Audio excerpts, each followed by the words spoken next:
Okay. Okay. Hey everybody, finally made it out to the range. It's been a while. Been real busy with a lot of other things.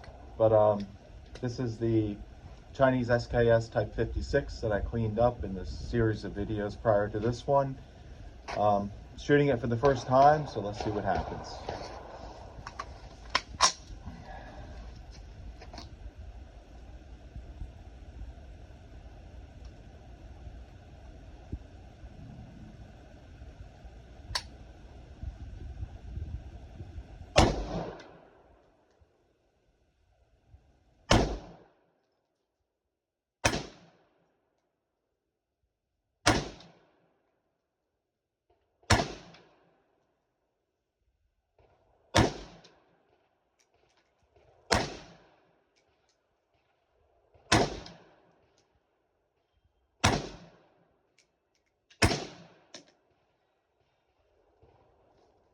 Seems to shoot all right.